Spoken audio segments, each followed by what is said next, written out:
Havendo número regimental, declaro aberta a 7ª reunião da CPI do Crime Organizado, da 3ª Sessão Legislativa Ordinária da 57ª Legislatura. A presente reunião destina-se à oitiva do ex-governador, ex-secretário de Segurança Pública do Estado do Rio de Janeiro, senhor Antônio Garotinho. Ressalto que o convite foi feito a fim de se obter colaboração do depoente a partir da experiência dos cargos anteriormente ocupados, nos termos da aprovação do requerimento 137, de autoria do relator, senador Alessandro Vieira.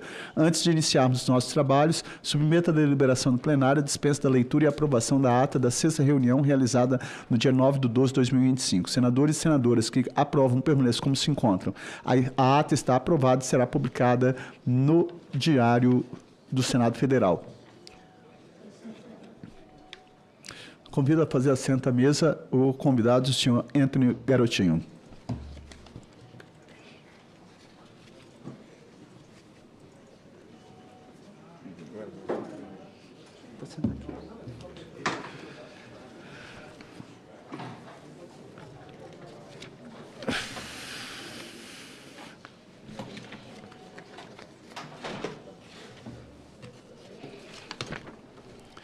Hoje, essa comissão parlamentar de inquérito recebe o senhor Antônio Garotinho, convidado em razão de denúncias públicas por ele apresentadas envolvendo autoridades, esquemas e práticas que, se confirmaram, representam grave ameaça à legalidade, segurança pública e integridade das instituições. A CPI existe para apurar fatos concretos. Por isso, todas as denúncias que ganham repercussão pública e impactam a confiança da sociedade no Estado devem ser tratadas com seriedade, responsabilidade e compromisso com a verdade.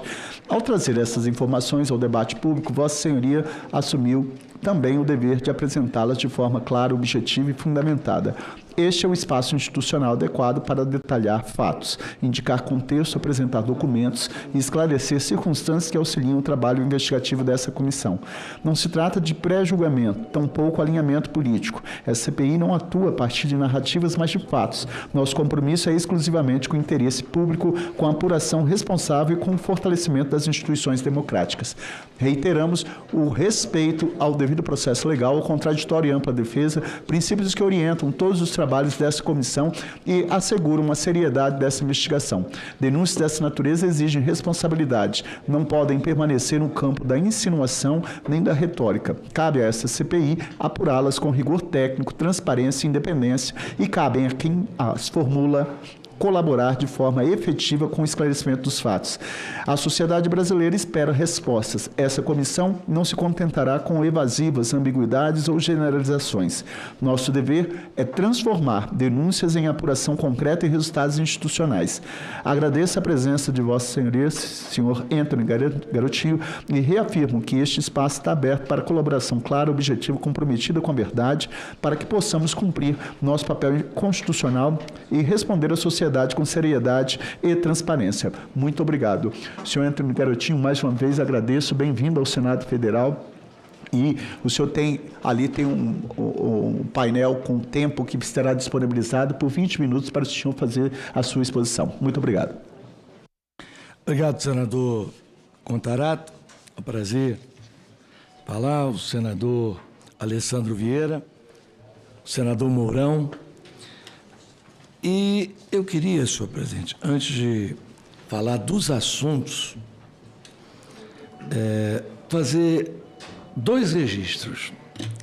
O primeiro é que eu sou jornalista há 40 anos. Né? Comecei no rádio, em 44 anos de rádio, e depois migrei e continuei no rádio e no jornal. E quando fiz as denúncias contra o ex-governador Sérgio Cabral, as pessoas não levavam muito a sério, achando que era uma questão política. E não era política. Era uma questão de uso indevido do dinheiro público para enriquecimento ilícito. Só foram me dar ouvido quando eu consegui, através das minhas fontes, aquelas famosas fotos e gravações da farra dos guardanapos em Paris, que tomaram conta do noticiário. Daquele grupo todo que eu denunciei, Eu gostaria de ler um documento aqui, rápido, né? Nós tivemos praticamente todos presos, né? Exceto um membro do Poder Judiciário do Rio de Janeiro. Só que à época, Vossa Excelência sabe como funcionam essas coisas, já haviam passado 14 anos que eu tinha saído do governo do Estado e me arrumaram um problema da Prefeitura de Campos para que eu fosse preso no mesmo dia de Sérgio Cabral, para que confundisse a cabeça das pessoas. Então eu vou ler para Vossa Excelência aqui um documento que é uma promoção de arquivamento, porque como a denúncia foi minha ao Procurador-Geral da República, né, para que houvesse o arquivamento eu teria que ser ouvido. Eu estou diante aqui de 2 delegados, né? Trata-se de notícia de fato e crime instaurada a partir de representação do ex-deputado federal Antony Garotinho. Ao longo de extenso procedimento são listados uma miríade de crimes que teriam sido praticados pelo ex-governador Sérgio Cabral e a sua organização criminosa. Ao longo de quase 5 anos de sua existência, a Força Tarefa da Lava Jato do Rio de Janeiro propôs 30 ações penais em favor de Sérgio Cabral e sua, esse aqui eu queria frisar bem, organização criminosa, que é a segunda pergunta que eu vou fazer. Abrangendo os mais diversos crimes e áreas de atuação, desde as obras de reforma do Maracanã, a Operação Calicut, passando pelas fraudes da Secretaria de Saúde, Operação Fatura Exposta, Operação Ressonância e Operação SOS, até o desmantelamento do histórico esquema da caixinha da FETranspor, Operação Ponto Final. Após um trabalho que envolveu a cooperação de outros órgãos, como a Polícia Federal, o COAF, a Receita Federal, a Força Tarefa promoveu 55 operações, que resultaram em 806 buscas e apreensões, 70 prisões temporárias, 264 prisões preventivas, além da propositura de 104 denúncias, que somaram um total de 894 denunciados e 183 condenados em primeira instância. Várias dessas operações resultaram em acordos milionários, responsável pela devolução aos cofres públicos de 4 bilhões de reais. Eu devolvi aos cofres públicos 4 bilhões de reais. Além do requerimento de reparação de ações penais de 12 bilhões de reais e outros 12 requeridos em ações de improbidade. À vista do exposto, não vislumbrando mais qualquer utilidade do presente feito que tramita há 10 anos, determina o seu arquivamento. Antes, porém, intime-se o representante para que apresente recurso no prazo de 10 dias. Assinam aqui todos os procuradores da República, inclusive o chefe da Força Tarefa, procurador Eduardo Elage, Fabiana Schneider, Marisa Varoto, Rodrigo Timóteo. Bom, o que sucedeu, o senhor deve saber. Hoje os procuradores foram punidos, o juiz que recuperou o dinheiro para o Estado foi afastado, e o Sérgio Cabral toma banho de piscina, fazendo gracinha e zombando da cara da população do Rio de Janeiro. E o denunciante, que fui eu, fui preso 4 vezes, entrava de manhã, saía de tarde. No total foram 29 dias. Então, quero deixar claro que eu queria saber, Vossa Excelência, eu tive uma conversa ontem bastante produtiva com o senador Alessandro Vieira, que foi o autor do requerimento que me chegou, para saber se eu falo aqui de organização criminosa que está dentro do governo todo do Rio de Janeiro, ou se eu falo de associação criminosa. São coisas diferentes, os senhores conhecem os tipos, né, penais, porque ontem eu ainda comentava com o senador Alessandro Vieira, falei, olha, a coisa é tão grave que eu não sei, pelos próximos dias, tem um desembargador federal envolvido, que eu acho que o Alexandre de Moraes falou isso ontem, ele é testemunha, ou vai afastá-lo da função, ou vai prendê-lo, porque ele vaza informações para o presidente da Alerj. Quando eu acordei hoje, o cara já estava preso. Né? Então, assim, é uma situação, eu queria saber, eu preciso delimitar, porque o senhor falou 20 minutos. 20 minutos eu não falo nem da polícia, quanto mais do crime do Estado. Eu queria assim, saber, porque a situação ali é o seguinte, tem que escolher qual lugar que não tem corrupção. Eu até faço uma brincadeira, às vezes, de mau gosto até, que eu dou uma barra de ouro, que é o que eles costumam fazer lá, para quem me apontar um órgão do Estado do Rio de Janeiro que não tenha corrupção. Né? O senhor me permite, presidente? Não, eu queria... Para encaminhar, governador, a sua colaboração, é uma questão procedimental. O senhor tem de início os seus 20 minutos, como o presidente falou, mas não vai lhe faltar tempo. É evidente que o histórico de corrupção do Estado do Rio de Janeiro não caberia num dia inteiro de depoimento. Mas o nosso objetivo aqui principal é trazer para essa CPI, dar essa visão para a sociedade da radiografia atual. Como é que a gente chegou nessa situação no Estado do Rio de Janeiro, onde eu tenho o desembargador federal preso, o presidente da Assembleia Legislativa do Estado do Rio de Janeiro preso e agora com tornozeleira, busca e apreensão, não se sabe exatamente com que alvos, mas numa sequência que aponta uma severa infiltração. E aí um fato que o senhor vai poder historiar, mas que me parece que muda um pouquinho o perfil da corrupção no Estado do Rio de Janeiro, que é essa ligação direta com as facções armadas. Me parece que aí é um passo abaixo. Eu vou começar por aí. Ótimo. Né? O general Mourão sabe que nas tropas embaixo, seja lá da Polícia Militar, do Exército, da Polícia Civil, sempre tem, pela natureza dessas pessoas que vêm do povo, né, uma certa infiltração. Né? Mas no Rio de Janeiro o crime subiu de patamar. E eu vou contar aqui, eu já tinha um pouco de desconfiança pelo que estava vendo na máquina pública, mas aí vieram 4 atenções, aí eu vou pedir uma atenção especial num dos episódios ao, agora senador, mas general Mourão, porque envolve o Exército Brasileiro. Primeiro, um bandido, um dos procurados na lista que o governo federal fez agora, pedindo a cada estado que indique seus bandidos mais perigosos, de nome Abelha, saiu pela porta do presídio do complexo penitenciário de Jericinó, que é um complexo de vários presídios, pela porta da frente, andando. Todo mundo queria saber. Aí o secretário, à época, disse, não, foi um erro da justiça.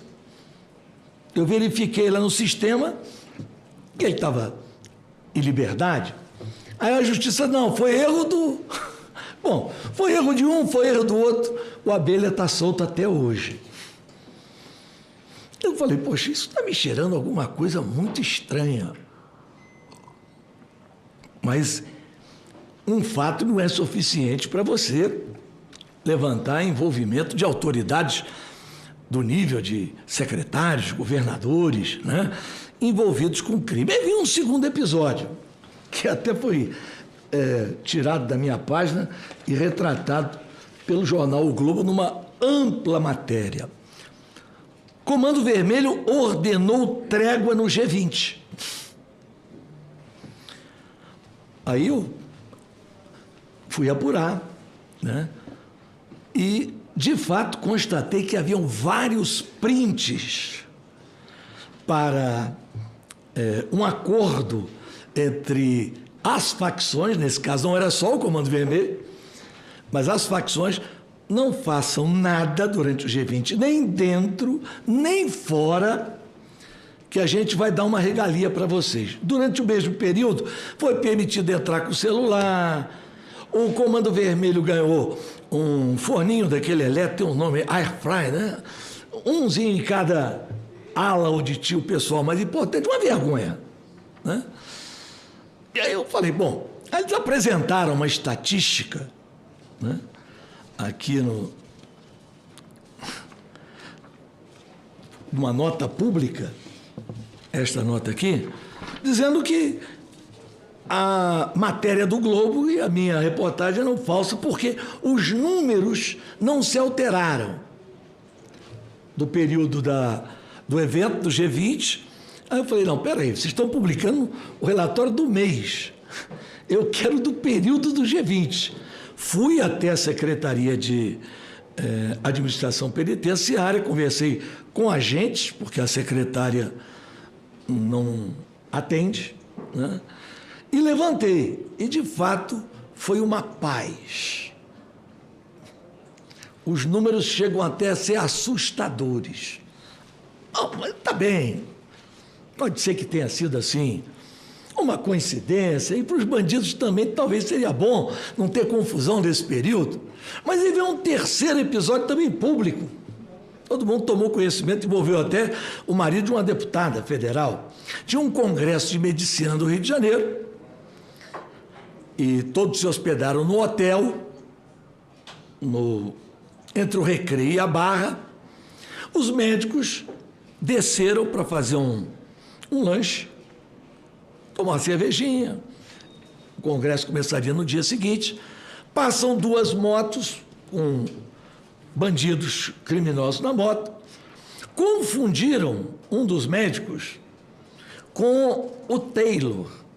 O Taylor era um miliciano daquela área, inimigo do Comando Vermelho. Eles resolveram retornar por conta própria, dispararam contra os 4 médicos, mataram 3, inclusive o irmão da deputada, e um ficou gravemente ferido. Aí aquilo foi uma repercussão enorme. Aí logo de manhã saiu uma nota misteriosa de um porta-voz do Comando Vermelho dizendo o seguinte, que o Comando Vermelho já sabia que foram integrantes da facção, mas que não estavam de acordo com aquilo. Os jornais publicando, vem cá, quem é que fala em nome do Comando Vermelho? Aí à tarde saiu outra nota, dizendo o seguinte, os criminosos já foram presos e serão julgados hoje à noite. Novamente, o porta-voz do Comando Vermelho. Mas vem cá, tem chefe de polícia nisso aqui, não tem ninguém que possa explicar como é que é essa situação. No dia seguinte, sai, então, a matéria, Comando Vermelho executa os assassinos dos médicos. Bom, o Comando Vermelho investigou, o Comando Vermelho prendeu, o Comando Vermelho julgou e matou. Isso é um absurdo. Cadê a Secretaria de Segurança do Estado? Né? Mas eu fiquei tão indignado com aquilo que eu falei, olha, eu vou mergulhar mais a fundo. E aí vem o general Mourão, um fato que é inacreditável. Quando eu soube do fato, eu não acreditei. Até que os documentos da portaria do presídio foram me entregues. O senhor sabe que sumiram armas do quartel de Barueri. Deve saber, sumiram fuzis, né? Então, o Exército, através do seu serviço de inteligência, descobriu que essas armas estavam na Rocinha. Então, procurou o governo do Rio de Janeiro e montou uma operação. O Exército cercaria a Rocinha e a Polícia Militar subiria e pegaria as armas. 2 dias antes da operação, um membro do governo do Estado, de nome Leonardo Francisquim, que à época ocupava a subsecretaria de inteligência do sistema penitenciário, falando em nome do governo, se reuniu com os oficiais do Exército Brasileiro e disse: olha, eu acho que isso vai dar confusão. Vai dar certo, não. Não, mas temos que pegar a ordem do general, né, do comandante militar do leste. Não, eu vou fazer uma proposta a vocês. Vocês vão até o presídio, vocês chegam lá, vão entrar lá, tudo direitinho. Você vai ser... Você usa o nome de Bruno, que é um agente, e você usa o nome de Lima, que é outro agente. E vocês vão passar, e aí vocês vão ser levados até onde está o chefe do Comando Vermelho, que ele vai mandar entregar as armas. Bom, só que na hora lá, alguém esqueceu de avisar que a portaria do presídio estava informatizada. Ou seja, eles eram agentes de outro presídio que estariam entrando lá. Quando o cara do Exército botou o dedo, o agente penitenciário, o policial penal, disse: não, você não é Bruno, não. E você também não é Lima, não. E aí veja o ridículo. Um policial penal, com todo respeito, dá voz de prisão a 2 oficiais do Exército Brasileiro. Aí, aquela confusão, chamaram o diretor das cadeias de Bangu, dos presídios de Bangu. Ele não sabia o que dizer. Não, isso é uma operação sigilosa do Exército Brasileiro com a Secretaria de Administração Penitenciária. E... não, mas olha, o diretor do presídio, então, o chefe das cadeias, disse: ó, eu não tenho como... Quero saudar aqui meu amigo Magno Malta. Prazer em vê-lo recuperado, meu irmão. E chamam, então, o Francisquinho, que tinha acordado. O Francisquinho disse: olha, é o seguinte, você quer o quê? Não, eu vou lançar isso aqui no livro, que eu não vou segurar esse negócio aí, não. O policial penal lançou tudo do livro e ele acompanhou, o chefe da cadeia, a ida dos policiais, né, dos oficiais do Exército Brasileiro, até um chefe do Comando Vermelho preso. E ele disse: ó, não precisa ir na Rocinha, não. Amanhã vocês vão lá num lugar em Jacarepaguá chamado Gardênia. As armas vão estar dentro de um carro, né? E vocês podem pegar lá, não vai ter ninguém lá, não. Ocorreu tudo, ninguém foi preso, e as armas, faltando apenas um fuzil, todas as demais foram recuperadas. Não sei se o senhor tinha conhecimento. Aí eu até estranhei que depois me ligou um general em nome do comandante do Exército. Não, o senhor podia nos ajudar. Eu falei: eu? Não, o senhor podia colaborar, pelo menos dizendo aí quem foi que deu a ordem. Eu falei: ô general, eu vou pedir aqui para não falar o nome do general, porque ele não tem nada com isso, ele está cumprindo o papel dele. O senhor quer que eu colabore com quem? Não. O senhor, do jeito que detalhou a operação, o senhor deve saber quem deu a ordem aos oficiais para ir lá. Porque o general Paiva não foi. O chefe da apuração, o general Landrital, também não foi. O comandante militar do leste também não foi. Só falta o senhor dizer que fui eu. Eu dizia: olha, eu sou jornalista, eu tenho segredo de fonte, eu não sei quem foi que deu a ordem, mas também, se eu soubesse, eu não ia dizer não. Isso não é problema meu. Não é problema vocês apurarem essa situação. Não sei nem como terminou isso. Gostaria até de saber do general Mourão quais foram as providências adotadas dentro do Exército Brasileiro para essa desmoralização dos oficiais se submeterem a negociar a entrega dos fuzis roubados num quartel em Barueri com traficantes do Comando Vermelho dentro do presídio no Rio de Janeiro. Isso merecia, no mínimo, né, um esclarecimento, uma nota do Exército Brasileiro que nunca teve, que eu saiba. Pode ser que eu esteja enganado, o senhor que é um militar agora na reserva, né, por causa do seu mandato, né, o senhor podia nos informar. Então, esses 4 fatos me levaram a uma convicção. Havia um acordo claro entre as autoridades estaduais e o Comando Vermelho. E aí eu quis traduzir isso em número. E, paz, meus senhores, o Comando Vermelho, além de recuperar todas as áreas que ele havia perdido, ele conquistou áreas que eram da milícia. Jacarepaguá, por exemplo, era uma área totalmente dominada pela milícia. Hoje você tem metade milícia, metade Comando Vermelho em combates sangrentos. O corredor da estrada de Madureira, não é Madureira bairro, é um corredor que liga Itaguaí até Nova Iguaçu. Ali tem vários bairros, Conjunto da Marinha, Botafogo, vários bairros, né? Mais de 30 bairros. Aquilo era tudo milícia. O Comando Vermelho tomou tudo. E eu,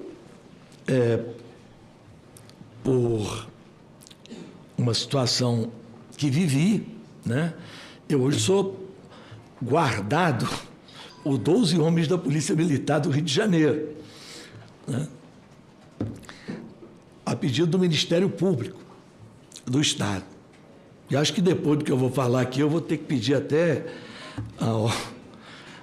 ao ilustre presidente, né, que reforce, embora os homens que trabalham comigo, tem alguns que são do BOP, né, e tem muito carinho por mim, porque eu fui o autor da construção do BOP.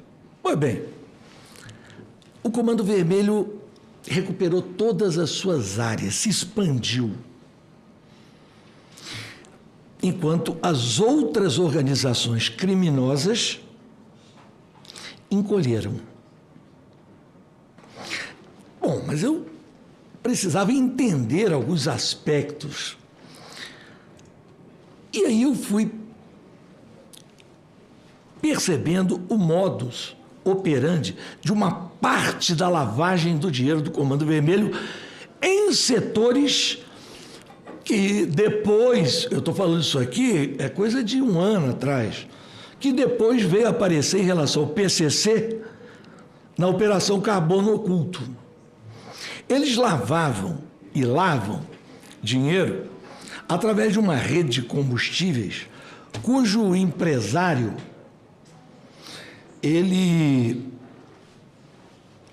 foi preso por uma denúncia que eu fiz de uma reportagem chamada Operação Caça-Fantasma, porque ele havia aberto uma firma no nome de um morto. Aí eu denunciei, o Ministério Público prendeu ele. Quem foi o advogado dele nessa época? Rodrigo Bacelar. Quem foi o maior contribuinte da campanha de Cláudio Castro? Esse empresário, dono de uma rede de postos de combustíveis do Estado. Quem é esse empresário? Hoje eu disse até, agora há pouco, numa postagem, né? Estou vendo a sua água errada. Vou descobrir seus segredos todos.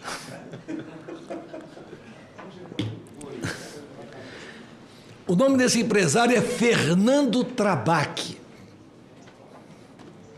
Você anote o nome dele aqui. E a lavagem é feita através de uma associação de postos de combustível do Estado do Rio de Janeiro, a Aposerge. Só que a Aposerge, o presidente é ele, e o resto da diretoria é a mulher dele, o filho dele e o irmão dele. A Aposerge. Essa empresa, que eu não consegui quebrar todo o sigilo dela, né?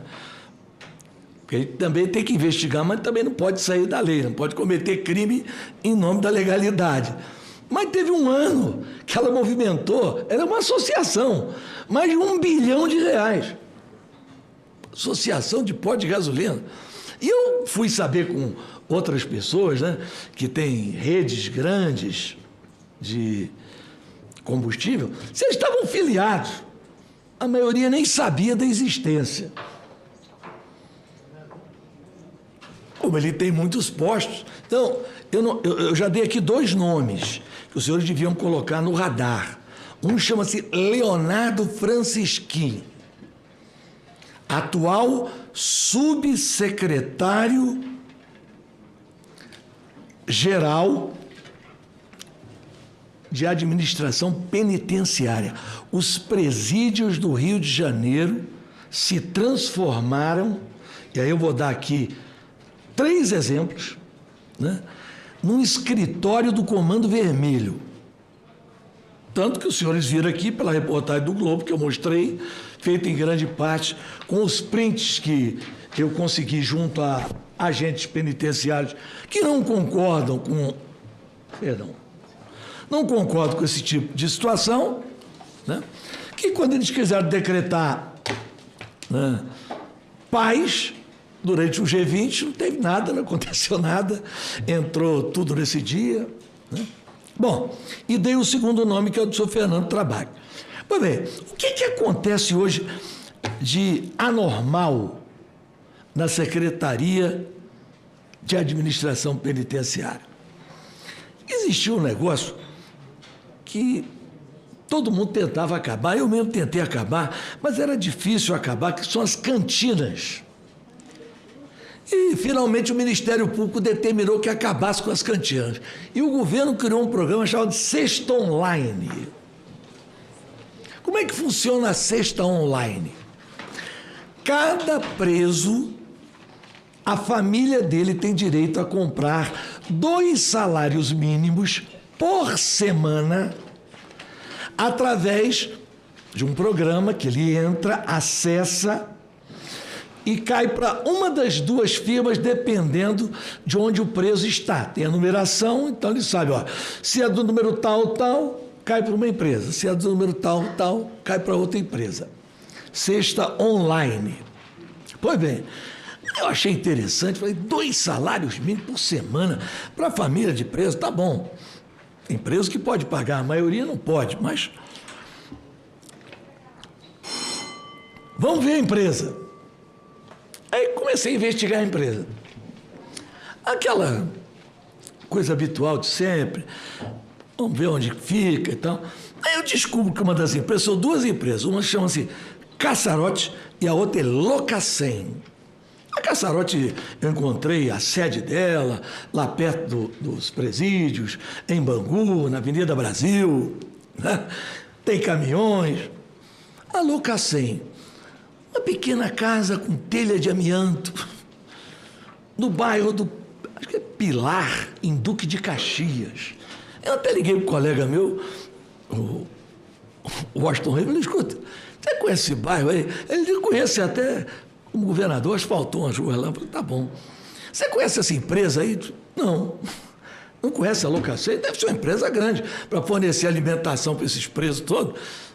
São 45 mil presos no sistema prisional do Rio. Ele disse, olha, eu não conheço não. Aí fui ver o galpão dela onde ficava. Fica no estacionamento de um supermercado, não existe não.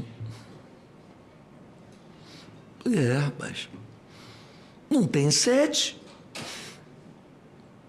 não tem galpão. Vamos ver quem é o dono. Pegamos lá o dono, capital social alto da empresa. Descobrimos que o rapaz nem sabia o que era Locacem. Eu trabalho com uma equipe pequenininha lá, né? Minhas colegas, para quem eu quero até mandar um abraço, a Aline, a Juliana e a Isa. Aí descobrimos que o rapaz recebia até Bolsa Família. Mas como o senhor é dono de uma empresa que fatura milhões? Pelo menos consta aqui que o senhor é o dono. Nada. Na verdade, nós fomos apurando, e chegamos, senhor presidente, à conclusão que os donos são o policial civil Fernando Hackman. Aliás, esse cidadão, na CPI do narcotráfico, foi denunciado pelo Magno Malta, que está aqui. Ele é um homem que fica de plantão dentro do palácio. Foi assim no governo Sérgio Cabral, foi assim no governo Witzel e é hoje. No meu período eu botei ele para fora de lá. Quando apareceu o nome dele na CPI, Magno me avisou, eu botei ele para fora de lá. Ele é um dono. Porque o outro, segundo o rapaz afinou, era um tal de Abel. Não, é o Abel. Eu falei, mas como é que você sabe quem é esse Abel? Eu não sei. Eu fui procurar. É o secretário de governo, Rodrigo Abel. Na verdade, ele não é secretário de governo. O secretário de governo é o seu conterrâneo lá. Ele é, vamos dizer assim, chefe do gabinete ali. É uma pessoa da total confiança do governador. Hã? Enfim, 2 membros do governo, né? Donos de uma firma fantasma, faturando milhões. Agora, você imagina, 45 mil presos comprando 2 salários mínimos, é verdade que não vende, né? Mas aí o que eu fui descobrir? Que os presos, chefes de facção, eles pegavam autorização com o número, porque quando você vai fazer o pedido, você coloca o número. Com os presos mais pobres e comprava em nome deles. E as cantinas que antes não existiam, tinham acabado, começaram a existir dentro das celas e eles revendiam. Eu até peguei uns preços, só para comparar, que além de roubar a população, ainda roubam os presos. Que os preços que eles colocam dos produtos na tal da cesta online.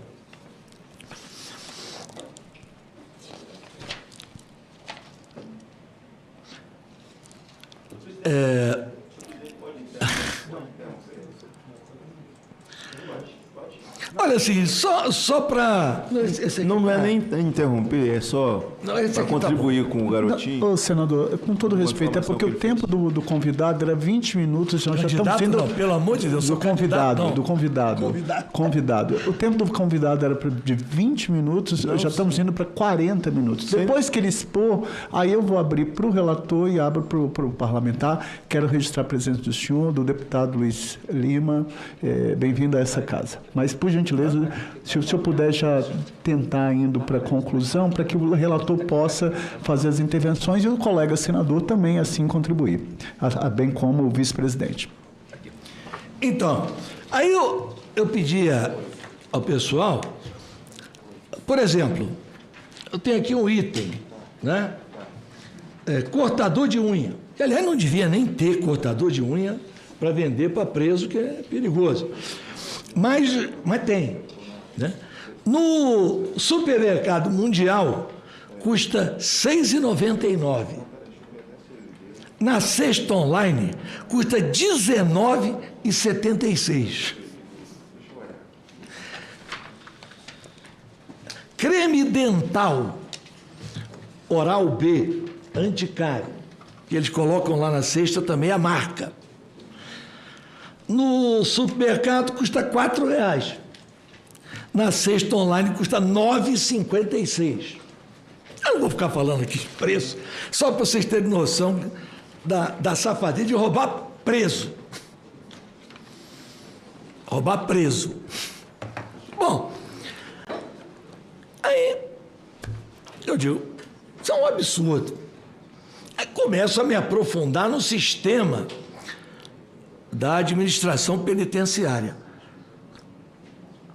Sou procurado por um fornecedor de alimentação para os presídios, né? Dizendo que ele foi convidado a participar de uma contribuição mínima, né, de R$1 por quentinha. 45 mil presos, 2 quentinhas, almoço e janta, 90 mil quentinhas. R$1 por quentinha, 90 mil reais por dia. Ele se recusou. Então, eu publiquei uma matéria, né, dizendo: o Rio tem uma nova rainha das quentinhas. O governador me processou, eu pedi exceção da verdade. Na semana do julgamento, ele desistiu. Pode pegar, está aqui, está publicado.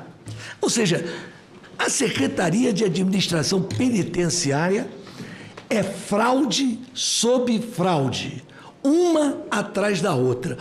Corrupção generalizada, onde participam o governador, o seu secretário, a secretária da área. Quer mudar de área? Então vamos. Vamos para a Secretaria de Educação, onde o senhor Rodrigo Bacelar indicou a subsecretária de Educação. A subsecretária de Educação tem um filho que é o operador do sistema. No final do ano, assim, entre o Natal e o Ano Novo do ano passado, eles iam comprar, por dispensa de licitação, 497 milhões em livros. Mas não é livro de estudo, não. Aquele livro de historinha, tá? De uma editora famosa. Aí eu chamei o repórter, um amigo meu, Gabriel, que trabalha numa grande emissora. Falei: Gabriel, isso aqui você tem que fazer antes deles comprarem. Ele deu a matéria, eles desistiram e compraram 74 milhões. E aí eu poderia citar na Secretaria de Educação centenas e centenas de irregularidades, um escândalo. Quem comanda a secretaria? Professora Roberta. Indicação: Rodrigo Bacelar. Quem opera a secretaria? Professora Joilza. Indicação: Rodrigo Bacelar. Quem opera todas as safadezas é o senhor Guilherme Abreu, filho da subsecretária. Senhor presidente, eu disse que eu daria nomes,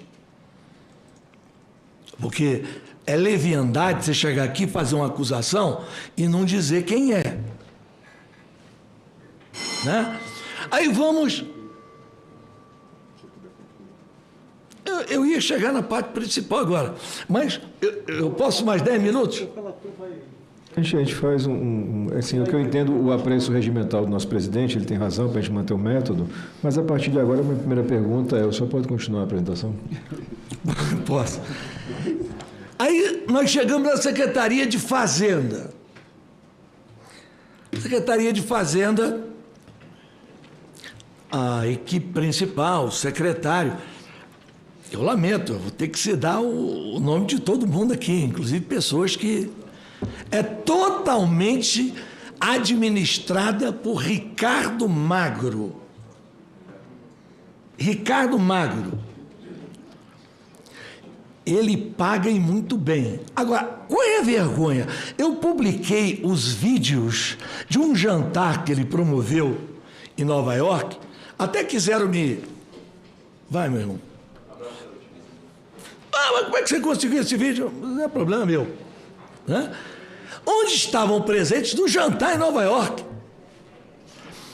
O governador, o secretário Rodrigo Abel, o secretário de Fazenda, o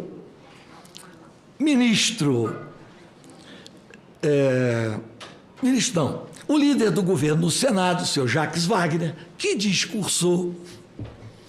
O então ministro Barroso, representando o Supremo Tribunal Federal, um jantar do maior sonegador de impostos do Brasil.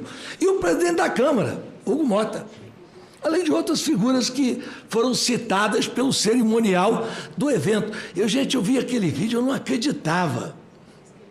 Patrocínio da Refit. Bom, ali são milhões. Porque ali, senhor presidente, é uma engrenagem que envolve Fazenda, a AGRIO, que é a Agência de Desenvolvimento do Estado, e a CODIM, a Companhia do Distrito Industrial, que é a empresa que concede incentivos fiscais. E para o dinheiro do incentivo fiscal voltar uma parte, como é que eles fazem? Contrataram um escritório de consultoria tributária que tira a nota e devolve o dinheiro. Tudo na cara de todo mundo. O senhor vai me perguntar, mas quando o Sérgio Cabral, o senhor veio aqui em Brasília, fez uma representação, tinha 2.000 páginas, mostrou todo mundo foi preso. Por que o senhor não fez agora a mesma coisa? Bom, eu estava até preparando, disse ao senhor ontem, mas quando eu vi que houve um atalho, onde o ministro Alexandre de Moraes usou o fato dele ser relator da DPF das favelas e, aproveitando daquele fato, prendeu, né, o presidente da Assembleia, e depois foi solto, e eu já tinha conhecimento, né, de tudo que aparecia como informações. O Rodrigo Bacelar, senhor presidente, e o governador, eles montaram 2 organizações criminosas.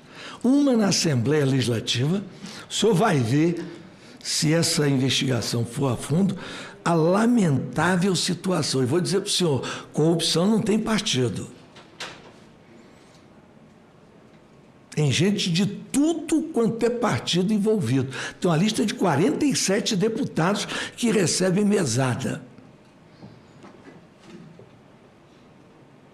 47 deputados. Vai aparecer, está no telefone dele. Ele foi preso com 3 telefones, 2 eram telefones e 1 era uma agenda. E ele usava o telefone como agenda porque ele achava que nunca ia ser pego. Agora há pouco eu tive a notícia, vai sair ainda na imprensa, eu acabei de publicar na hora que eu estava entrando aqui,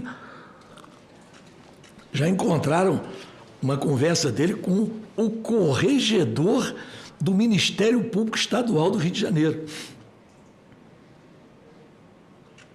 Então o senhor vai ver que esse negócio, se for para passar limpo, né, vai ser muito forte. Então, senhor presidente, assim, eu teria aqui dezenas de outras situações, né? Fico à sua disposição, se o senhor quiser tirar dúvida de qualquer coisa, se o nobre presidente quiser também perguntar. Eu agradeço pela colaboração inicial, governador Garotinho, e agradeço aqui pela concessão do nosso presidente. O senhor verbalizou que o Rio de Janeiro hoje, nessa esfera de interface entre o crime organizado e o poder público, teria 2 organizações criminosas, uma na LERJ e outra no governo. Definindo isso e tentando traçar uma espécie de organograma, na cabeça da organização criminosa da LERJ, eu teria o deputado Bacelar. Isso. Na cabeça da organização criminosa do governo, quem seria? O governador. O próprio Castro. Abaixo deles, quais seriam os nomes mais relevantes dentro dessa estruturação de crime? Olha, na Assembleia tem a chamada Tropa do Bacelar, que são os deputados Paul Bel, Alan Lopes, e eu não me recordo, tem um terceiro, Amorim, que é Rodrigo Amorim, que é o presidente da CCJ. No governo, aí é geral, mas tem aquela turma que eles chamam lá de turma do charuto. Não sei por que esse apelido, não sei nem se o governador usa charuto, mas é o apelido da turma do charuto, que é o governador, é o seu conterrâneo, o senhor André Moura. Aliás, o senador, o senhor André Moura, o que ele vem aprontando no Rio de Janeiro é quase que um refúgio. Ele está fugindo de Sergipe, porque não é possível que o cara faça as situações que faz lá com tanta disfarçatez. Eu não sei se Vossa Excelência tem conhecimento, ele estava guardando um alto valor dentro de casa, e aí o dinheiro sumiu. Aí ele deu parte como foi um assalto. O senhor conhece o delegado de polícia? O Contarato está até rindo. Ele é delegado de polícia. Na verdade, ele deu uma volta. Bom, a polícia... um banho. O termo policial é esse. Ele deu um banho. Mas eu não vou discordar do delegado de polícia. Continuando ali na turma do charuto. O Rodrigo Abel, o André Moura, o governador.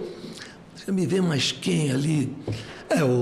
O Fernando César, que é o cara que faz o jogo assim, mais sujo, né? Olha, é difícil.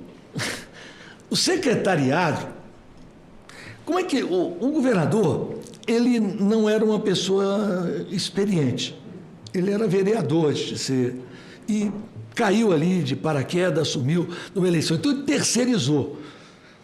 Então, assim, entregou para o Rodrigo Bacelar para montar.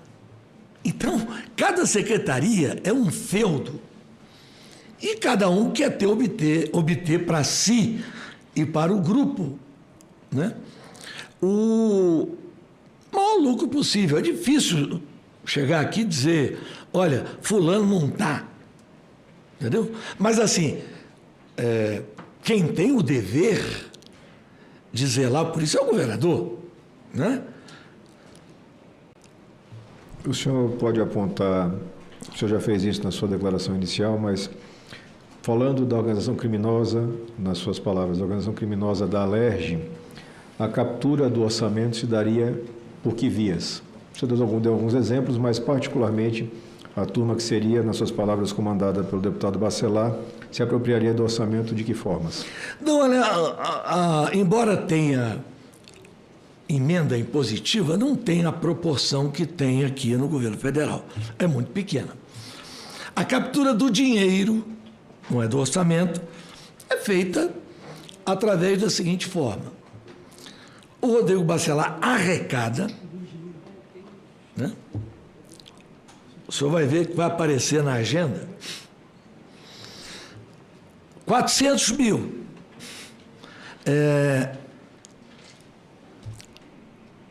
Educação. Entrega ao Vinícius. Vinícius é o irmão do governador. Vai estar na agenda do Bacelar. Secretaria tal, tantos mil. Dia tal. Aí vem uma outra página. Deputado fulano de tal, pago dia tal, 80 mil. Vai até dar briga entre eles, porque o valor para cada deputado é diferente. Acho que eles vão acabar ficando chateados, vamos dizer assim, pelo nível que cada um tem. Então funciona assim, né? O Rodrigo fica com uma parte grande, é visível pelo enriquecimento ilícito dele. Eu, inclusive, apresentei uma representação, né, através de uma interposta pessoa, por enriquecimento ilícito a ele, ao Ministério Público. O Ministério Público arquivou. E depois o Conselho Superior do Ministério Público reabriu. Ele está sendo investigado por enriquecimento ilícito. Porque o principal laranja dele, ele não tem um, ele tem vários, mas o principal laranja dele é um advogado, chamado Jansen Calil. Esse Jansen Calil comprou 2 coberturas em Botafogo, de frente para o palácio da prefeitura, e o Rodrigo Bacelar mora lá. Quanto o senhor acha que custa o aluguel de 2 coberturas em Botafogo, andar inteiro? O Rodrigo Bacelar paga R$2.000. Aí foram perguntar ao senhor Jansen por que ele faria isso. Não, um homem influente com tanto poder como ele, eu quero ser amigo dele.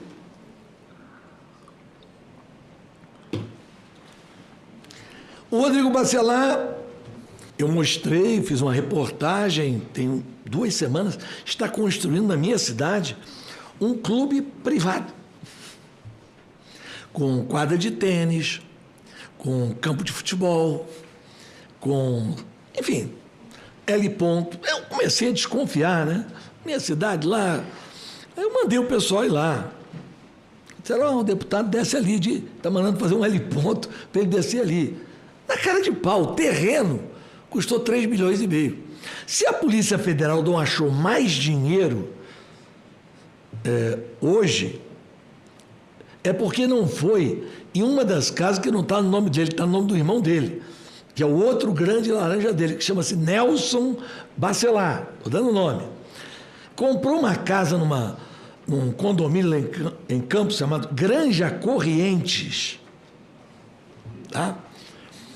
Esse caso é interessantíssimo. O cidadão, ele trabalhava nas plataformas, um engenheiro holandês foi chamado para a matriz. Então tem que vender a casa às pressas. Vendeu lá por 4 milhões. Aí, não satisfeito com isso, o irmão dele comprou o terreno do lado direito de um policial civil e do lado esquerdo do meu querido professor Luciano D'Angelo. Vendeu o terreno. E construiu uma fortaleza. A casa é um negócio impressionante. Não saiu na imprensa, porque ele controla lá a delegacia de polícia. Um rapaz procurando uma casa para alugar, passou em frente à casa lá, tomou tiro no carro. Achavam que estavam bisbilhotando, que era alguém ligado a mim, que estava filmando alguma coisa. Não, tomou tiro. Lá tem muito dinheiro guardado. Agora, eu estou falando aqui, eles vão tirar. Tem um lugar aqui que é onde tem mais, eu prefiro não dizer a Vossa Excelência aqui de público, porque senão eles vão lá e tiram. Perfeito. Com relação a nas suas palavras, a organização criminosa que seria comandada pelo governador Cláudio Castro, também a captura do dinheiro, esse sequestro lá dos recursos públicos do Estado do Rio de Janeiro, se daria nas secretarias? Nas secretarias. Nas secretarias e em negócios, tipo diferimento. Olha, o cara é o maior devedor de imposto do Estado. Você ainda faz para ele incentivo para importar querosene e óleo diesel? Bom, o cara tem que ser punido. Então, assim, negócios tipo o Ricardo Magro e outras figuras, o Trabac, porque eles controlaram a agência de energia. Então, o cara quer botar gás no posto, tem que pagar 500 mil. Se não pagar 500 mil, não autoriza, não tem licença para botar no posto de gasolina gás. Um escândalo. Ô, relator, senador Alessandro, eu levei 2 anos investigando Sérgio Cabral. Eu achava que não ia haver nada igual. Se bem que o Sérgio Cabral presta consultoria, o presidente da Alerj, o filho dele trabalha no gabinete do Bacelar. Mas não precisava chegar a esse ponto. Eles só não estão roubando mais do que o Cabral, porque na época do Cabral tinha Copa do Mundo, tinha Olimpíada, tinha muitas obras do PAC, que o governo federal colocou lá. Mas em proporção, é uma coisa impressionante. Se tiver uma investigação séria, vai faltar, já falta, né? O Rio de Janeiro hoje tem um déficit de 50% de cadeia. Não foi, nos últimos 7 anos, não foi construído um presídio. Um presídio. Uma casa de custódia. Mas vai faltar cadeia para a autoridade, porque a autoridade lá fica no Bangu 8. Vai faltar cadeia. O seu colega, perdão, o seu conterrâneo, não é seu colega, pela sua postura, o senhor não pode ser colega do André Moura. Está se falando desse escândalo aí do Banco Master. Eu fui o criador do Rio Previdência. Na época foi a forma que eu e Fernando Henrique, junto com Pedro Malan, encontramos de capitalizar o fundo, pegando valores de royalties futuros, trazendo a valor presente e transformando em títulos, que só podiam ser usados para pagar os aposentados. Pois bem, mudaram a lei e o título hoje pode ser usado para qualquer coisa. O Rio Previdência só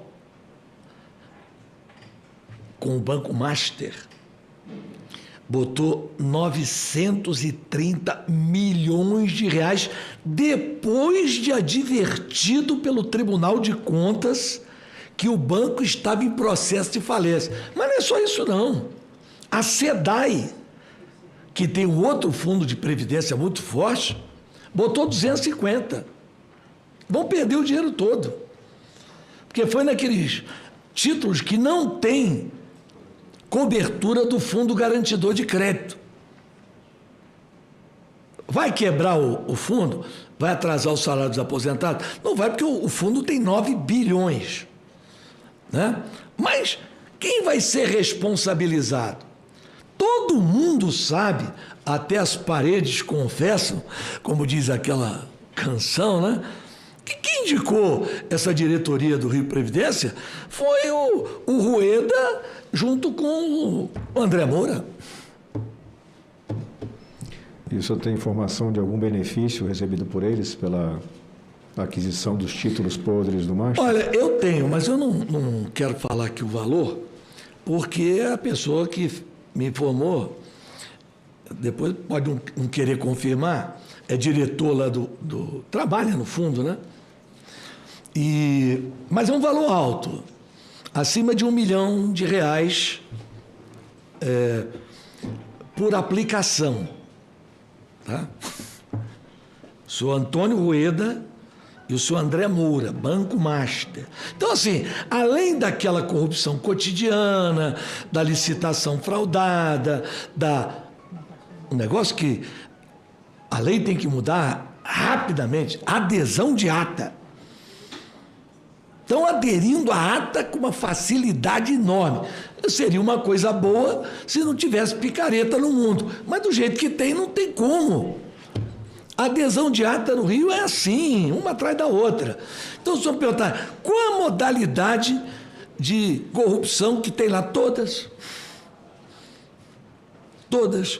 É adesão de ata, é superfaturamento, é obra paga e não feita, é material que não foi entregue, é esquema com Trabaque no combustível, com Ricardo Magro na Refit, esquema no Master, esquema em tudo.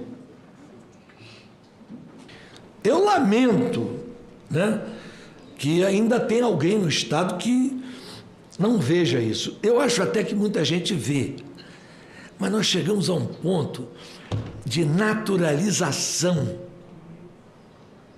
Sim, é verdade. Do crime, que algumas pessoas, todo mundo faz isso. Isso é ruim, porque as pessoas honestas, elas acabam sendo julgadas por esse tipo de bandido.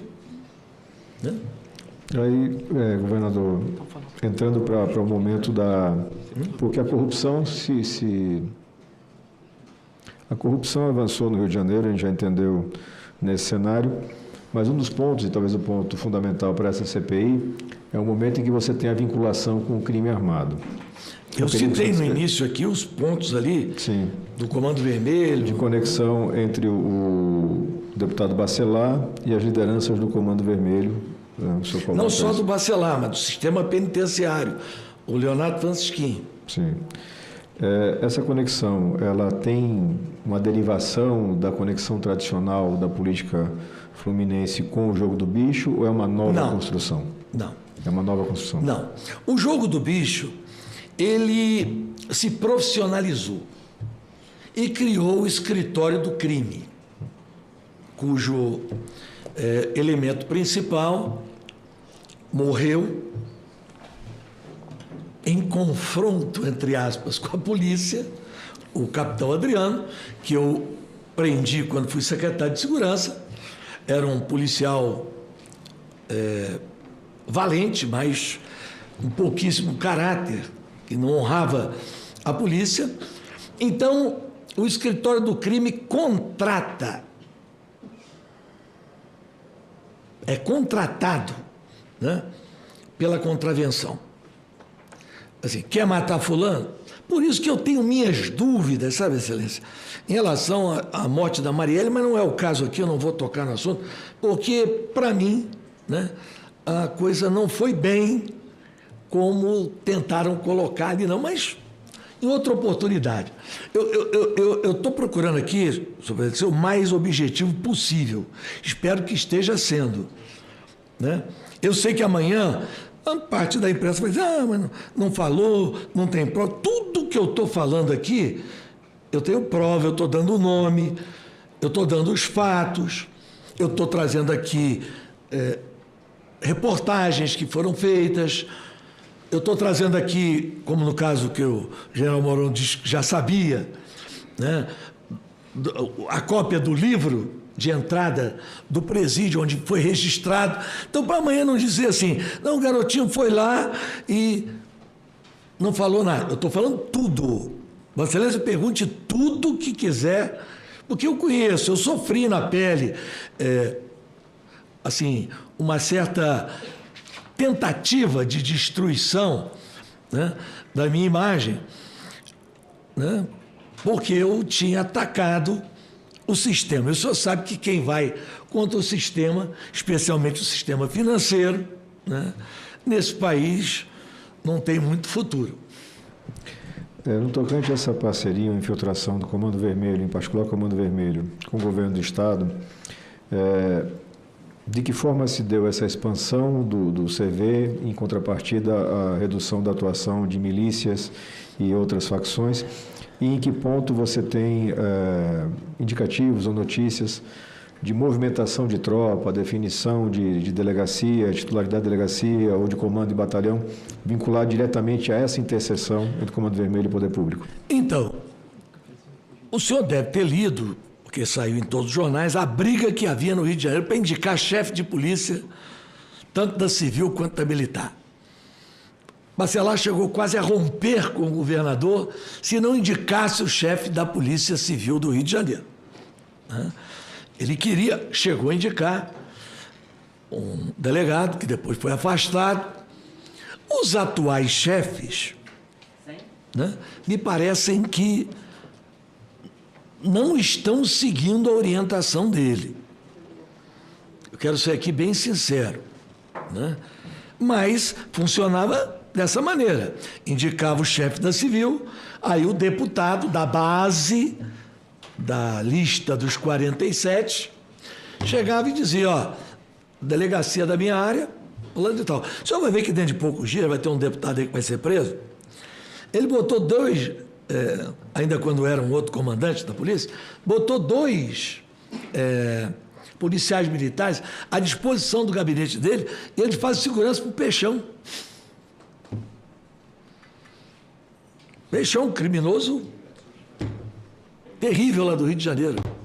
Ele vai ser preso, não tenho a menor dúvida. Vai na próxima lista. Então, assim, esse envolvimento, eu queria ter, se Vossa Excelência me permitir, tocar aqui num assunto que eu acho que é importante para essa comissão, mas eu acho que ele é mais importante para o Brasil, né? Porque a gente não chega a um lugar por acaso, né? Não, como é que eu fui parar no TH Joias? Eu lhe contei ontem. Um dia eu estava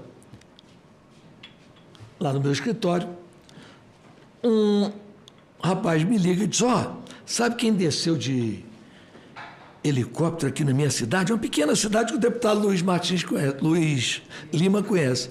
Natividade. Noroeste Fluminense. Quem desceu aqui de helicóptero agora é o Rodrigo Bacelar. É mesmo? Dá para você tirar uma foto desse helicóptero e mandar para mim, hein? Aí tirou a cópia, né? E mandou. Eu notei que, além do prefixo, haviam 2 letras grandes pintadas no helicóptero. Né? O que será isso?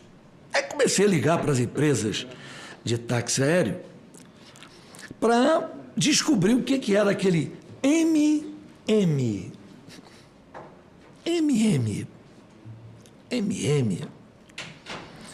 Quem será esse MM? Bom, descobri a empresa de táxi aéreo, onde o helicóptero estava. Aí eu perguntei, escuta, quem é esse helicóptero que o deputado está andando aí? Se mete nisso não, é complicado, esse cara é complicado, esse é o Barão do Ouro aí. Barão do Ouro? Esse cara, não, o cara do Pará aí, é o dono da Gana Gold, uma das maiores empresas de ouro do Brasil. Já tinha sido preso pela Polícia Federal. Até eu depois liguei para uns colegas meus de rádio lá da Sistema Liberal de Comunicação lá do Pará. Rapaz, não se mete nesse cara. Esse cara é tão poderoso, cara, que ele se mudou agora para uma cidade aí pequena e casou com uma moça lá, novinha, e o prefeito decretou feriado do dia do casamento dele. O cara tem tanto dinheiro assim, tem muito dinheiro. Bom, para que esse cara está emprestando um helicóptero para um deputado no Rio de Janeiro? Tem nada no Rio, né? Ou eu achava que não tinha. Aí, só sabe aquele modus operandi, né? O cara tem uma grande empresa, com capital social grande, ele abre outra em outro estado, coloca no nome de uma outra empresa e coloca o capital da sua empresa e vai fazendo assim. Aí descobri a empresa dele em Minas Gerais, descobri a empresa dele no Mato Grosso, descobri a empresa dele em Goiás, descobri a empresa dele no Rio de Janeiro. No Rio de Janeiro. O nome da empresa dele chama Zocar Caminhões. Caminhão. O que essa empresa tem contrato? SEDAI. Para transportar água. Bom, o Rio de Janeiro fazer transporte de água naquele volume que estava se dando, tinha fatura de 3 milhões, 4 milhões, 5 milhões, eu falei, é complicado. Né? Mas vamos ver, né? Pode ser que esse cara tenha tanto interesse assim, né? Mas não me conformei, não. Eu falei, eu acho que é muito pouco. Ele emprestar um helicóptero, mesmo que eles estejam fraudando, bota 10 caminhões, diz que é 50, ninguém anotou aquilo lá, não atestou. E a SEDAI, a indicação do presidente, era do Bacelar também. Aí eu descobri que ele tinha uma sociedade do Espírito Santo com uma outra firma. E essa outra firma do Espírito Santo tinha capital social numa construtora no Rio, que tinha um contrato de 400 milhões para fazer o aterramento do Novo Guandu. Aí, 400 milhões não é transportar água, é outra coisa. E aí fui me aprofundando. E aí descobri que eles recebiam propina em ouro. Parte do dinheiro que eles recebiam de propina era pago em ouro.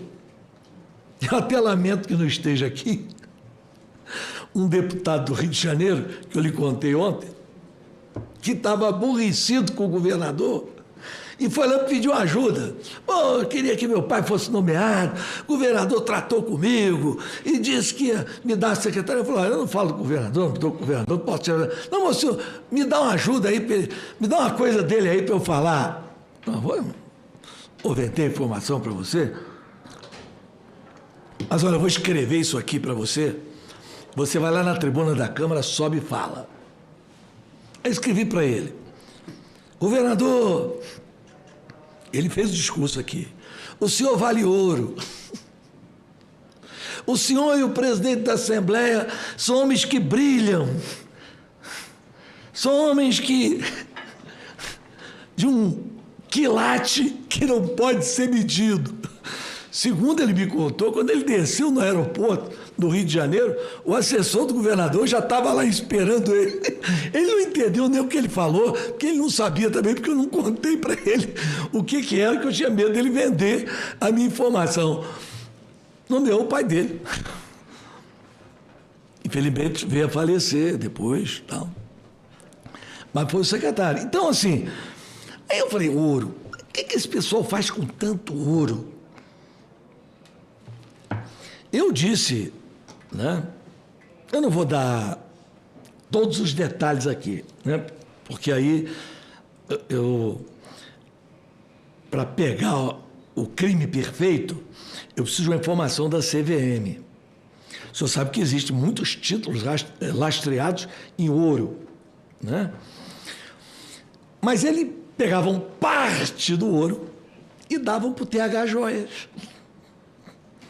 E o TH Joias fazia as suas obras de arte, que ele é um excelente joalheiro, para Vini Júnior, para grandes artistas e para todos os traficantes do Rio de Janeiro. Diga-se de passagem, é uma injustiça com o TH Joias.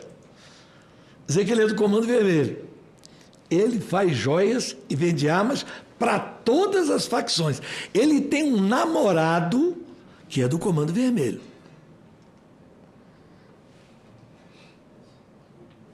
Ele tem lá uma relação com o Comando Vermelho nesse nível. Ponto. Agora, ele fornece droga e drone e arma para o terceiro comando. Milícia não sei, mas deve fornecer também. E para o Comando Vermelho em maior intensidade. Né? Mas ele não é um traficante do Comando Vermelho. Ele é um bandido que tem ligações com o tráfico. Né? Dentro desse contexto, governador, de proximidade com as facções, enfim, infiltração criminosa, o que explica e por que aconteceu na forma como aconteceu a Operação Contenção, recentemente realizada pela Polícia Carioca? Bom, há várias versões. Né? Eu fico com a seguinte versão. O julgamento do Cláudio Castro, por outro crime que ele e o Bacelar cometeram junto, que foi o caso Seperge, estava muito próximo. E ele sabia do voto da relatora, a relatora Galotti, seria um voto para arrebentar. Porque foram contratados 27 mil cabos eleitorais para receber na boca do caixa dinheiro. No Rio, onde ele tem uma ampla maioria, ele ganhou por 4-3 no TRE. Com um voto suspeitíssimo do cidadão que votou e 2 meses depois virou desembargador. Então sabe que eu, como governador, nomeei desembargador, e minha esposa também. Esse cidadão que deu o voto ali, que foi o voto Minerva, 2 meses depois virou desembargador. Então, eu acho que a operação ali foi um desvio de foco, uma covardia contra a polícia. Morreram 5 policiais e tem vários outros feridos. E não se tem até hoje prova contundente, clara, que aquelas pessoas que morreram tinham criminosos? Tinham. Mas e o resto? Cadê ali?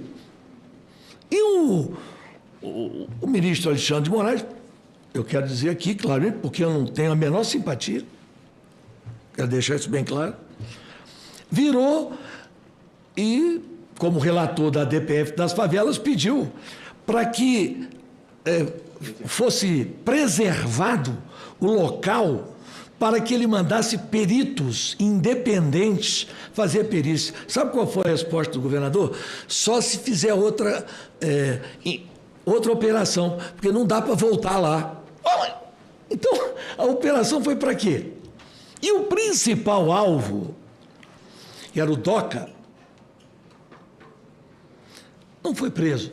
Doca já estava em Paraisópolis sob a responsabilidade do comando do primeiro comando da capital. Porque há também essa ilusão, né? PCC e Comando Vermelho são totalmente diferentes. O PCC trabalha no atacado. O Comando Vermelho é varejo. Agora, o Comando Vermelho começou muito de forma incipiente a... aquela matéria aqui só para mim. Incipiente a entrar no atacado. Mas só para ter uma ideia da dimensão de uma coisa para outra, o Comando Vermelho tem muito poder porque ele domina muitas bocas e bicas. Se eu chego na Rocinha, por exemplo, é uma boca de fumo. Tem lá 30, 40 bicas. Cada bica dessa tem um gerentinho e a boca tem um gerentão. E todo mundo armado. Né? Então, assim, o poder de gente armada deles é muito grande. Eu publiquei uma nota no dia 23 de outubro, depois de ter uma longa conversa com um policial que trabalha na Polícia Federal em São Paulo e está dedicado, debruçado, junto com o promotor, que agora me fugiu o nome, a estudar o caso do PCC lá em São Paulo, um promotor bastante conhecedor. Então, ele me relatou no dia 23 de outubro o seguinte: o PCC tem o controle absoluto do Porto de Santos, de onde saem a maioria das exportações de cocaína para o exterior. O PCC está hoje em 30 países e tem contato direto com os cartéis de droga do México, as Forças Armadas Revolucionárias da Colômbia, o que sobrou, a máfia da Calábria e o Hezbollah. Os principais mercados do PCC são Europa, Oriente Médio e África. Eu pensei, Estados Unidos? Não, Estados Unidos, os mexicanos não deixam entrar. Né? O PCC tem hoje, segundo o SIS, a espécie de Sistema de Inteligência de Portugal, 1.000 membros em Portugal. 1.000. É dali que é distribuído para toda a Europa. O PCC não age da mesma maneira em todos os países. Em Trinidad e Tobago, ele troca cocaína por ouro. Em Gana, por diamante. E no leste europeu, por arma.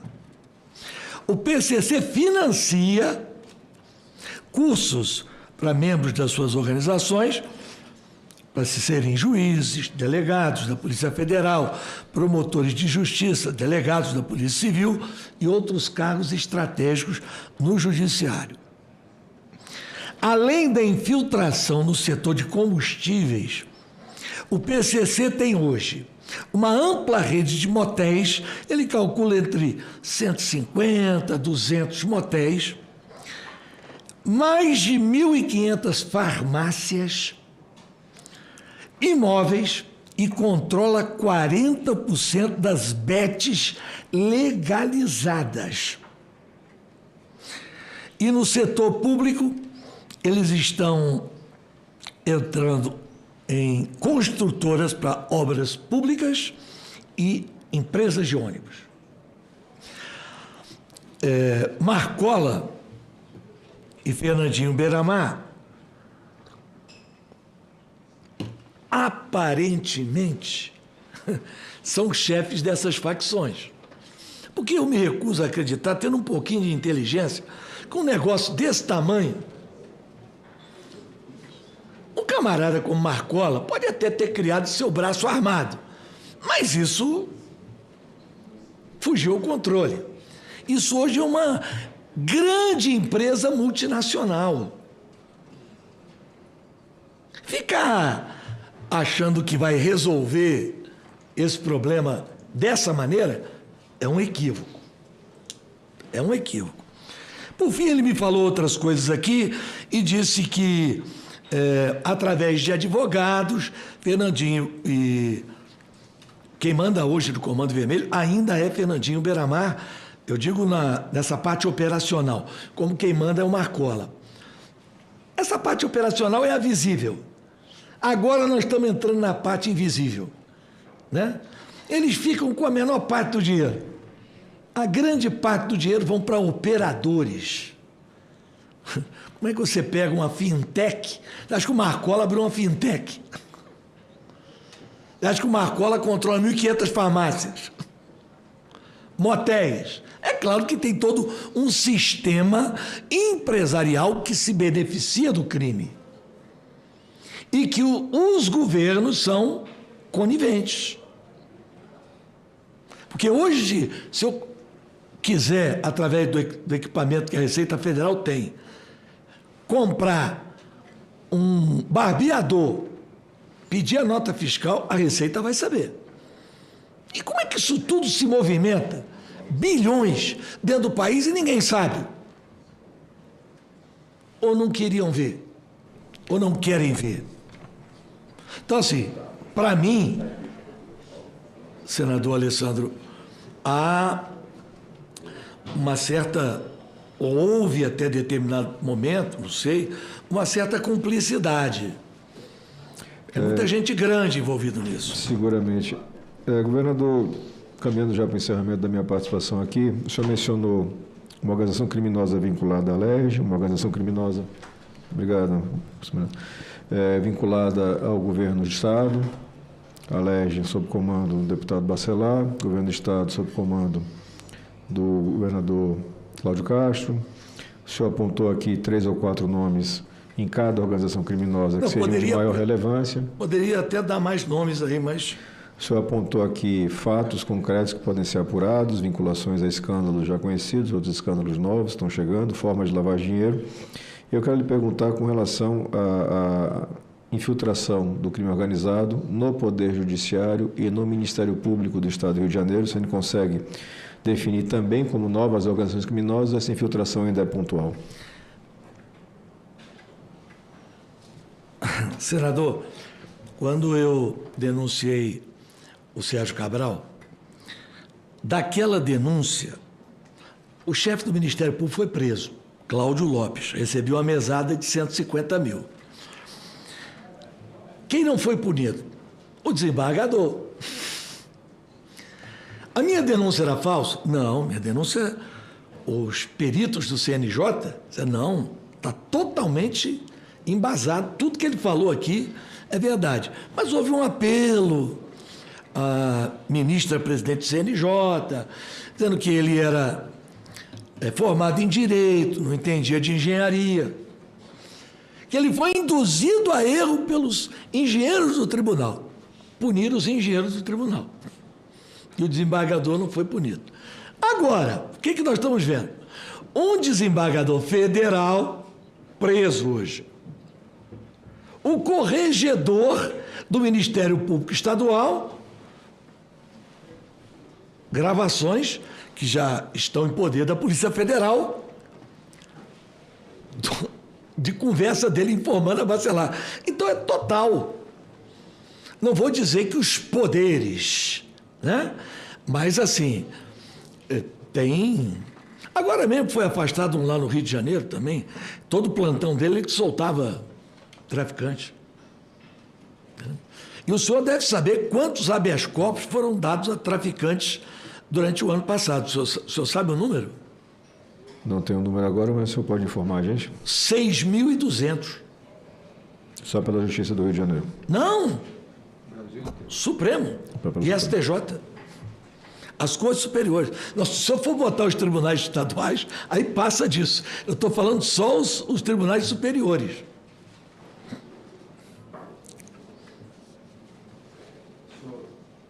Senhor presidente, da minha parte eu estou satisfeito com a colaboração do governador, agradeço pela presença, pela coragem e fico aqui acompanhando para mais manifestações conforme o andamento.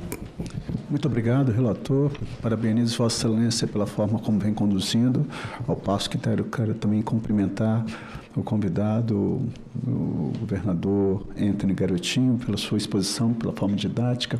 Eu vou ser bem direto e objetivo. O senhor foi governador do estado do Rio de Janeiro de 99 a 2002. Posteriormente, a esposa do senhor o sucedeu, de 2003 a 2007. Não, 2006. A 2006, desculpa. E o senhor foi secretário de Segurança Pública dela. 2003. Isso. Como secretário de Segurança Pública, eu sei que é uma função desafiadora, porque constitucionalmente, à luz da Constituição, se você pegar no artigo 144, que tem ali as atribuições das instituições de segurança pública, nós temos ali a competência da Polícia Estadual para, primeiro, prevenir, através da Polícia Militar, depois a Polícia Judiciária, no âmbito estadual, chefiada pela Polícia Civil, e naquelas infrações residuais, quando há interesse da União, ou de caráter internacional ou interestadual, a competência da Polícia Federal.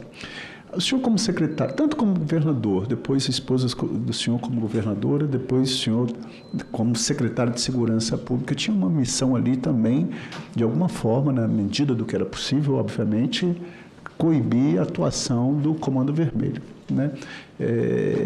O que o senhor fez ou o que o senhor faria diferente para que não chegasse da forma como chegou hoje essa atuação?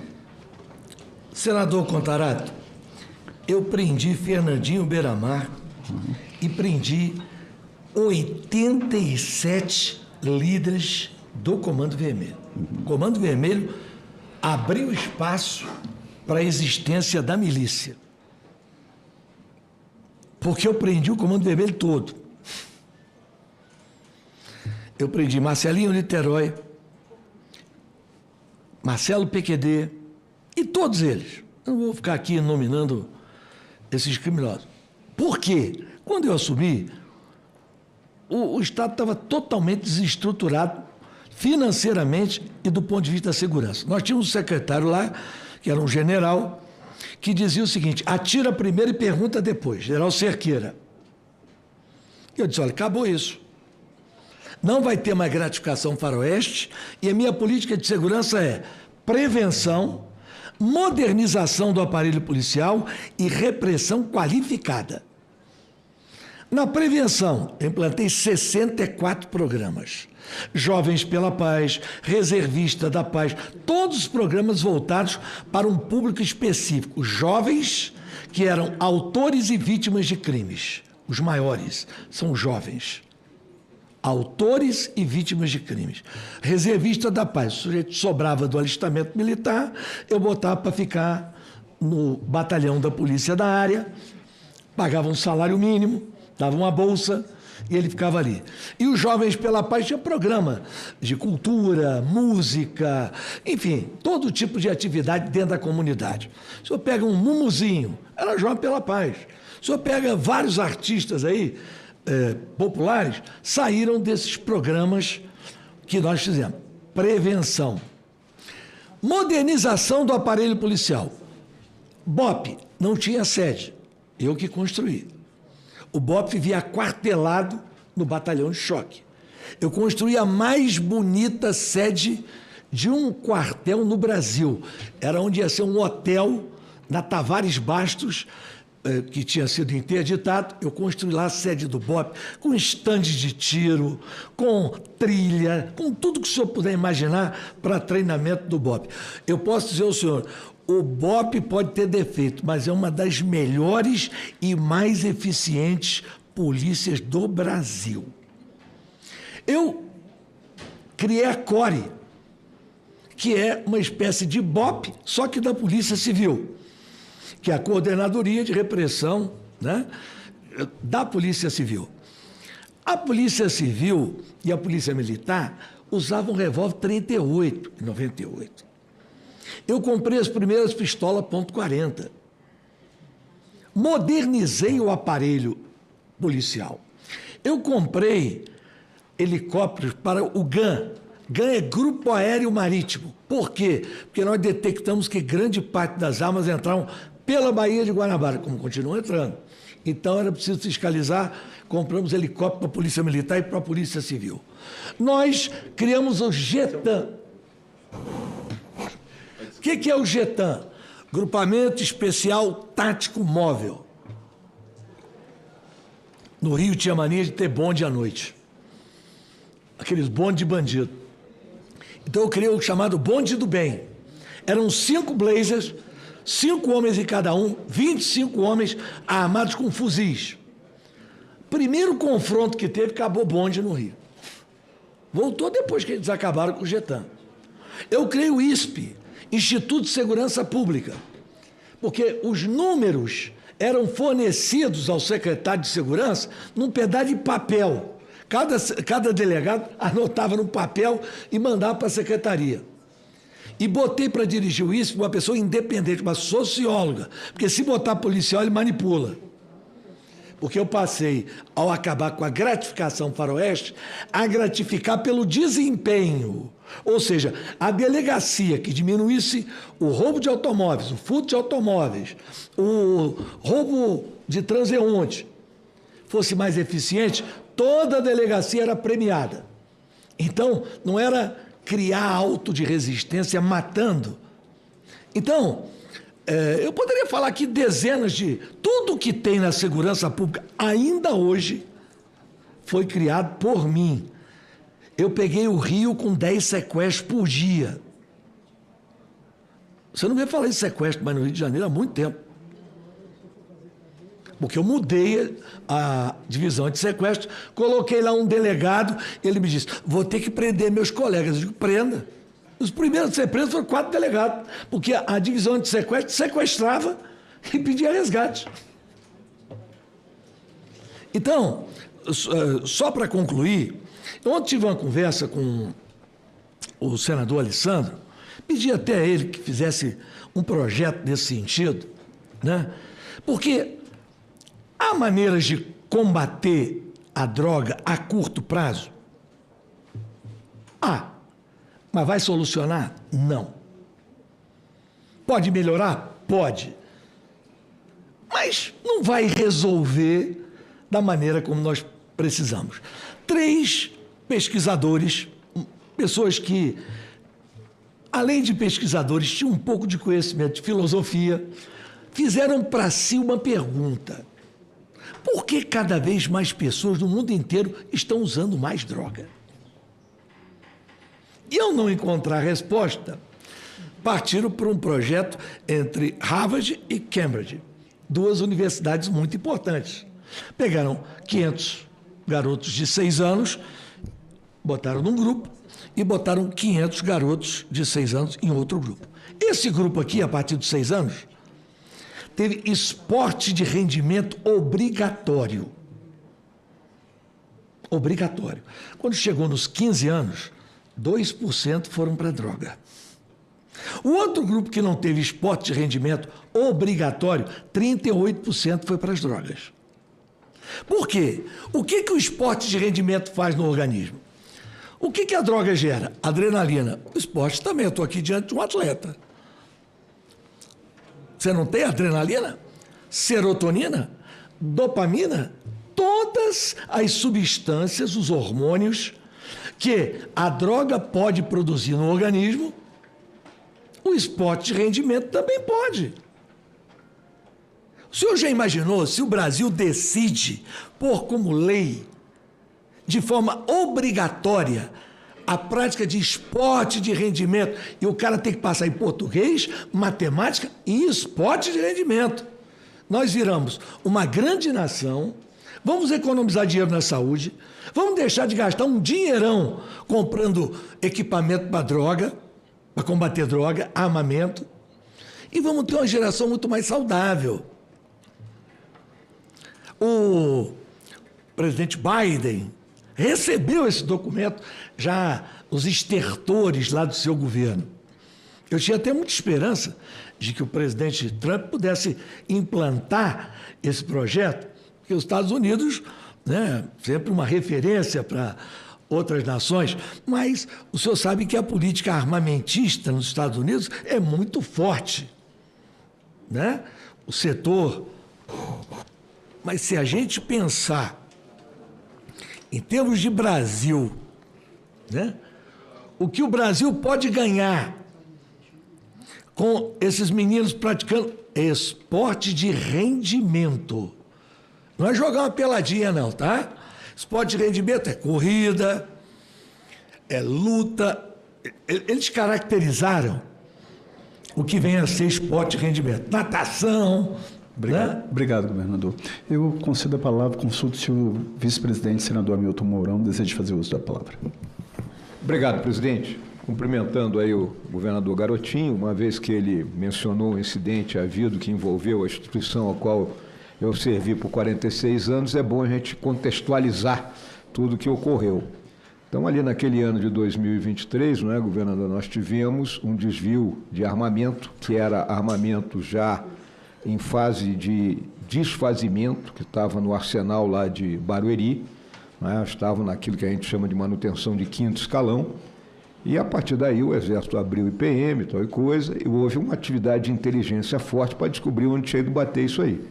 E efetivamente foi constatado que ele estava, parte dele, outra parte já tinha sido recuperado, estava lá dentro da comunidade da Rocinha, e aí o Exército tinha a proposta de realizar uma operação de investimento daquela localidade e que realmente seria um problema sério, né?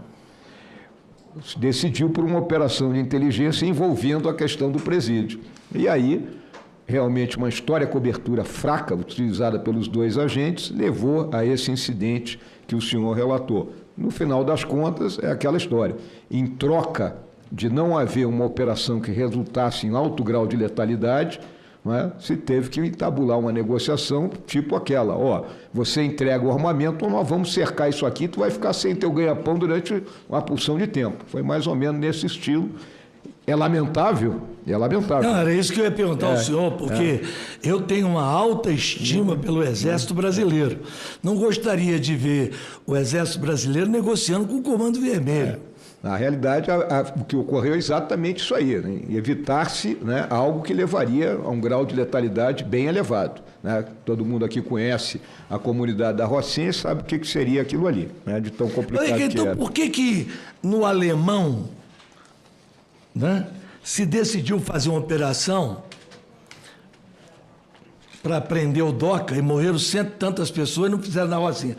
Porque eu até entendo, eu tenho uma matéria aqui, eu queria mostrar a Vossa Excelência, presta aqui um pouquinho, que é fruto de muito trabalho, muita pesquisa, não está aí sim, sobre o arsenal da Rocinha, você pode procurar que está aí. A Rocinha tem hoje, dentro dela, 1.500 fuzis. Né? E esses fuzis, essa matéria do jornal O Globo, baseada em informações, né, que eles obtiveram, olha, maior fortaleza do tráfico, a Rocinha é blindada por 1.500 fuzis. Ela é do mês de janeiro. Nós estamos em dezembro. Qual foi a atitude do governo do Estado? Nenhuma.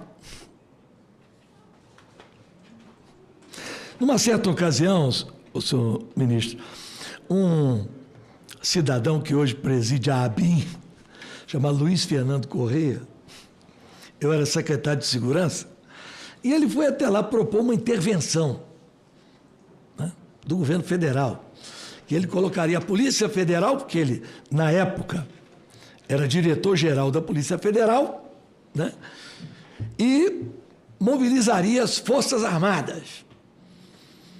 Eu já sabia que a proposta ia ser mais ou menos essa. Preparei para ele o seguinte, olha, o senhor sabe que o Rio de Janeiro tem o maior contingente de militares até hoje.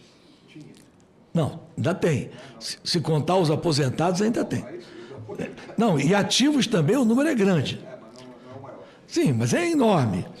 Então eu disse para ele, olha, eu gostaria de fazer uma operação bacana com vocês. Eu preciso ocupar simultaneamente a Rocinha, a Maré, o Complexo do Alemão, eu quero ocupar o Salgueiro, lá em São Gonçalo, quero ocupar o Dendê, na Ilha do Governador, quero ocupar em Senador Camará. Para isso eu preciso de 4.000 homens da Marinha, do Exército e da Aeronáutica. Ele disse, não, mas aí não dá. Mas você não quer acabar com o negócio? Mas vamos acabar. Porque o senhor sabe como foram as intervenções no Rio. A última do Braga Neto, para ser sincero, ainda foi a melhorzinha, porque deixou equipamentos, fez investimentos, mas as anteriores, o cara parava um tanque na Avenida Atlântica, apontava para a favela e gerava sensação de segurança. Isso não é combater crime. Aliás, as pessoas deviam parar de usar esse nome violência. O nome certo é criminalidade. O que as pessoas têm que combater é a criminalidade. Violência é uma sensação. Você pode até estar num lugar violento e não sentir. Você pode estar num lugar seguro e se sentir inseguro. Então, assim, eu acho lamentável essa situação do Exército e faltou, eu acho isso que o senhor está fazendo aqui hoje, faltou ao general Paiva esclarecer, né? Colocar publicamente essa situação. Mais alguma coisa? Mais uma pergunta aqui, presidente. Governador, na sua avaliação, a atuação do governo federal tem contribuído, sido neutra ou dificultado as ações dos estados no enfrentamento ao crime organizado? Que tipo de postura federal seria necessária para fortalecer e não limitar as iniciativas estaduais de segurança pública? Olha, eu começaria dizendo que há um grande equívoco em não caracterizar o Comando Vermelho e o primeiro comando da capital como organizações terroristas. Em qualquer lugar do mundo, o sujeito que anda no meio da rua com um fuzil, ele é abatido sem questionamento. Então, a primeira questão é a questão legislativa. Segundo, eu acho que precisa aumentar o efetivo da Polícia Federal. O efetivo da Polícia Federal é mínimo para o tamanho do Brasil.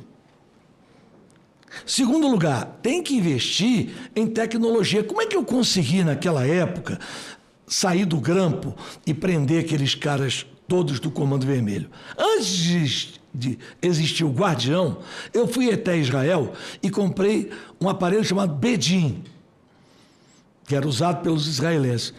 Grampeamos todo mundo. Prendemos todo mundo.